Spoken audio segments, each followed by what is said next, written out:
this team has been in a debacle since they came to the league. You know, the expansion teams. This is why most organizations or like sports entities don't want to bring in expansion teams because look at the drama they bring. If you don't know who we're talking about, we're talking about the Houston Texans. Okay, the Houston Texans were a team. I think the Houston Oilers at one point. You know, they were a team that found a way to find some quarterbacks. You know, big brother of one Derek Carr. They found a way to get some running backs. You know, they had some talent come through their organization, but they always had a moment with coaches. Like they couldn't find the right coach. Then they thought they found the right coach. And then their owner came out and said something highly racist. If you don't know what he said, he basically said we can't let the inmates run the asylum. Uh, then a wide receiver came out and spoke about that. DeAndre Hopkins, one of the best wide receivers in the league. He told everyone that something was going on there and he demanded a trade. Recently, they had a chance to get the number one seed. The coach, Lovie Smith, said, we're not playing for the number one seed, the number one draft pick. We're not playing for no draft picks. We're playing to build on something. Like if you're a coach, you want to build on the next season, right? Joe, how would you feel? How do you feel about the Lovie Smith firing? I think it was messed up. And I love what he did. You know, I'm glad that he went out. I've been listening to other sports people, and they were like, he should have lost the game. It's a number. It's a alternate franchise changing move you just did by winning this game. You could have had a first pick instead of the second pick. Man, that dude knew he was leaving it all along.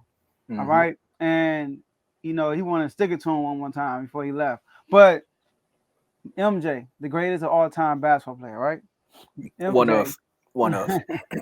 the GOAT, right? MJ in basketball, when he broke his foot, right, his second year in the NBA, and he kept trying to rush back, and Jerry, the GM, kept trying to tank basically.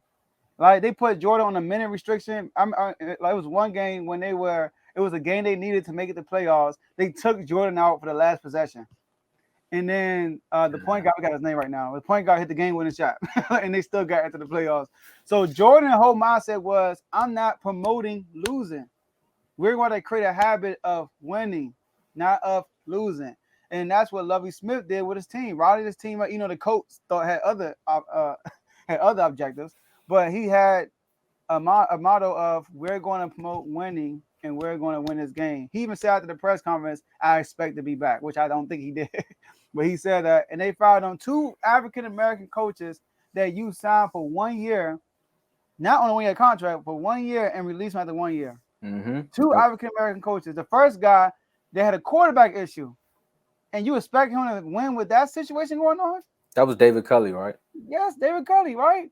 And this is a year after you traded DeAndre Hopkins. You had another guy who wasn't African American, and he basically gave DeAndre Hopkins away for a bag of chips in the Dragon Ball Z series DVD. All right, basically for nothing. The series is a little bit more. Just a bag of chips. That series may be worth something. Hey, Dragon Ball Z that was my show going up. Yeah. So he basically gave away for nothing. So he had to inherit this team who he thought was going to have Deshaun Watson. And then Deshaun Watson he sits out for the whole year. So he gets fired. You bring in Lovie Smith, and then you fire him after again another organization, another team that's bad. So I think that if you are a coach right now, I hope you're watching this show. If you are a coach, especially an African American coach, I understand opportunities don't come around often for African Americans as coaches. But if the Texans call your phone, answer it, listen, and decline. Because I believe if you get offered and you decline, that gives you more leverage to other teams. That's my opinion, Tomo. Don't take this job if you're an African American coach. Do not take this job. They are so bad of an organization, probably worse than Commanders when it comes to coaches. So do not take this job. Sheesh. And I said it's a lot. Man, especially you said pick up. Do they take the interview? You said pick up, do the interview, go through the whole process. No. You say no right in their face and you walk out. Man, that's tough. That's tough because you say opportunities don't come around like that. And let's say you are like an Eric Bieniemy who finally get their shot to be a head coach. Like, do you really just say no to that? Respect. I mean, you got to go with the history though, right? Like you only have one season. Like you really got to come in and win. I think if you win, they may keep you, right? How? That's true, They give you man. 1 year over there. That's it. But they gave Bill O'Brien like 19 years. I mean, Okay, you right, I'm you right, sorry. you right. You know what? You right. When you right, you right. You gotta let me walk that one back. But they don't have nothing there. They don't have nothing. Like what is you?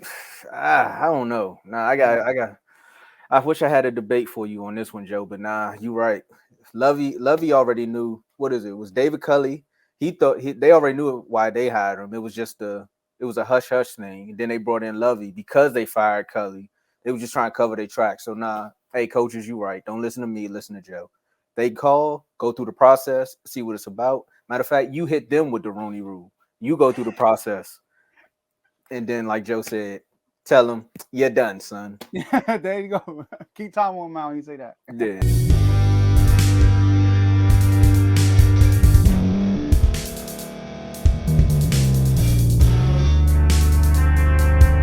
Thank you for staying to the end. If you're watching this on YouTube, please like this video, subscribe, and also hit that notification button so you can be notified next time we put out a video. If you're listening on any podcast platform, subscribe and hit that notification button, y'all, so you can be notified we put out another podcast audio.